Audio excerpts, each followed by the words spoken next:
Hi guys. So we are starting 7.5, the last section in chapter 7, and it's on molecular formulas. So empirical formulas, remember the most simple version of it, and molecular formula shows you exactly how many atoms are in that molecule. So the learning goal is to determine the molecular formula of a substance from the empirical formula and the molar mass. So the two things you have to know in order to get there are the empirical formula and the molar mass. All right, a molecular formula. We know that the empirical formula represents the lowest whole number ratio of atoms in a compound. So then a molecular formula represents the actual number of atoms in a compound. And how we calculate the molecular formula is we do this a small integer times the empirical formula. You're like, what is the small integer? You know an integer is a whole number. Okay, and so here's an example. This is our one from the bubblegum lab yesterday. So you've got C6H12O6. That's sugar. I'm going to sneeze. Okay, C6H12O6. That's sugar from yesterday. But then we found out the empirical formula is if we simplify that down, divide it all by 6, we get CH2O. That's what you calculated in your lab yesterday. Now you can see if I multiplied all of these times 6, I would get this. So the small integer here would be 6. Now, without knowing the molecular formula, how can we figure that out? Well, once we determine the empirical formula, which is that whole worksheet we did, lots of steps, long problems, we can calculate its mass in grams.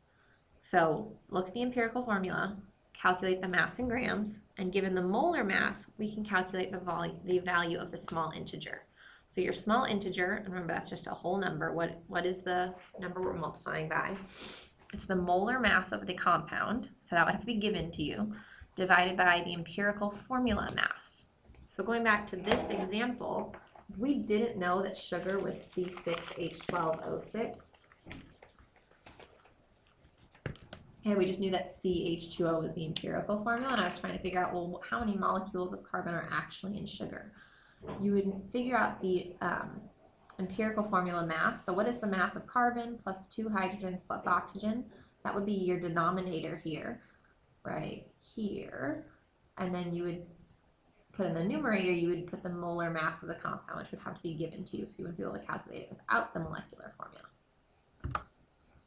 So here's an example. The molar mass of ribose, okay, divided by the empirical formula mass, you get 5. So the molar mass of ribose is 150.15. That would have to be given to you. The empirical formula mass of ribose, you would calculate that, and then you divide those, you get 5. So that a small integer is 5.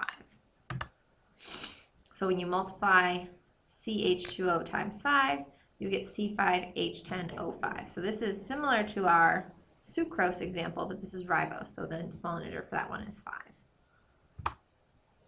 All right, so let's try one. Given the empirical formula of ascorbic acid, vitamin C, C3H4O3, and the molar mass, 176.12, we can calculate the molecular formula. So let's try this one. Okay, so here's how I would set this up. Here's our empirical formula, C3H4O3. The small integer we know is going to be the molar mass divided by the empirical formula mass. We know the molar mass, okay, that's given to us in the problem, 176.12.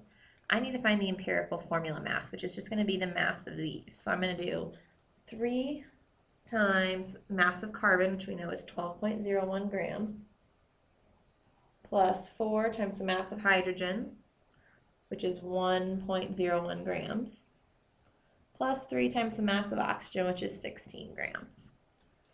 Okay, so I'm trying to find that denominator. So what I get is 88.06 grams. So that's what I'm going to plug into my denominator. Okay, so to calculate n, which is what we use for the small integer, I'm going to put my molar mass up top, 176.12 grams, and then at the bottom I'm going to put 88.06 grams. Okay, divide those, and I'm going to get 2. So that means that the molecular formula is twice the empirical formula. So if we remember what our empirical formula was, it was C3H4O3. We need to multiply that times 2 to get the molecular formula, and you would get C6H12O H8O6. Okay, and so this is your molecular formula for vitamin C. Okay, if you need to rewatch that, do that again. We're going to move on. Let's try another one. A compound is 27.4% sulfur, 12% nitrogen, and 60.6% chlorine. If the compound has a molar mass of 351 grams, what is the molecular formula? So this one looks different. They didn't give us the empirical formula, but we know how to do that. So let's calculate the empirical formula of that compound. So these are long, remember? So our known is, we're just going to change those percentages to mass.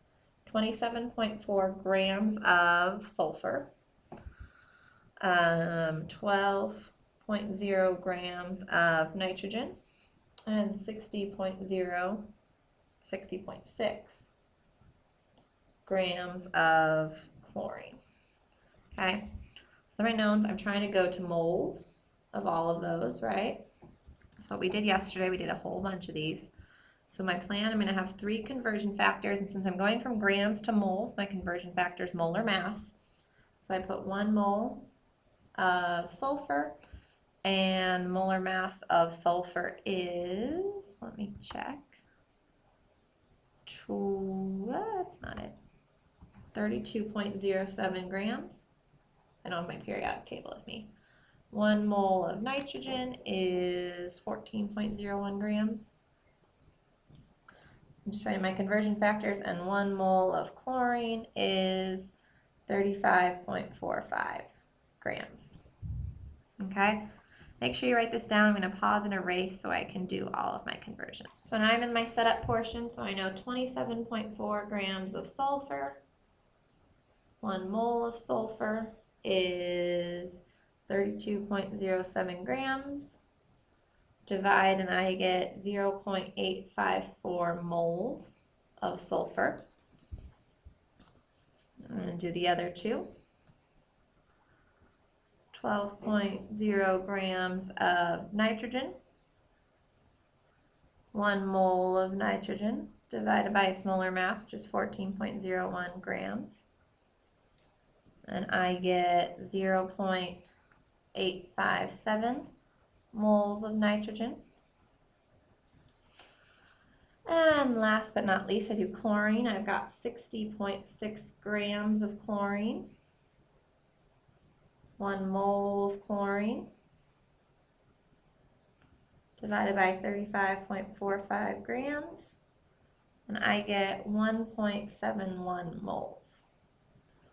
Okay, so now I'm going to divide these all by 0.854. You probably can't see that very well. These are going to be equal to 1, so sulfur is going to be 1. This one divided by 0.854 is going to be pretty close to 1. And this one divided by 0.854 is going to be pretty close to 2. Okay, so let me erase, and I'm going to write out the empirical formula. So we found that I had 1 S, 1 N, and 2 Cl, so that gives me SnCl2. So that's my empirical formula. We're trying to figure out the molecular formula. So now I need to find out that small integer. So you remember N is equal to, that's the small integer, the molar mass,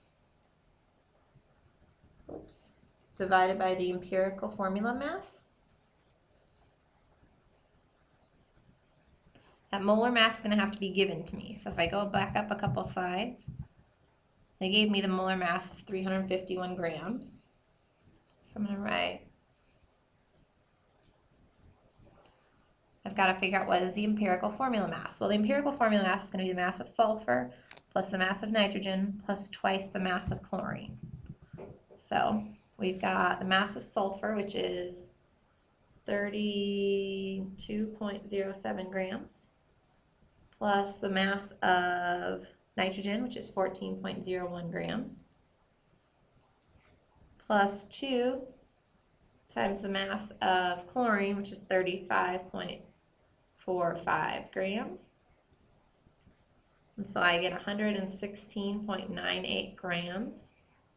And I'm going to plug this in up here for my denominator. Okay, so I'm going to divide 351 divided by 116.98.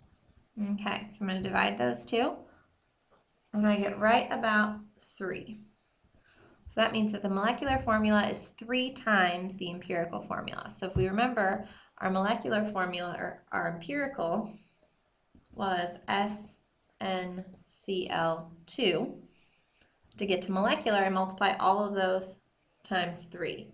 So my molecular is going to be 3 times the S, so S3, 3 times the N, N3, and then 3 times the chlorine, which is 3 times the 2, so Cl6. So that's my molecular formula for the ascorbic acid, right? No, we're talking about something else now. Just a compound that we don't know. Okay? So that's a long problem, but that's how you do those, and that's basically combining everything we've done except for the Avogadro's number stuff in this whole chapter. So if you can follow along with that, you are in a great place. Cool beans? Cool beans. Talk to you later.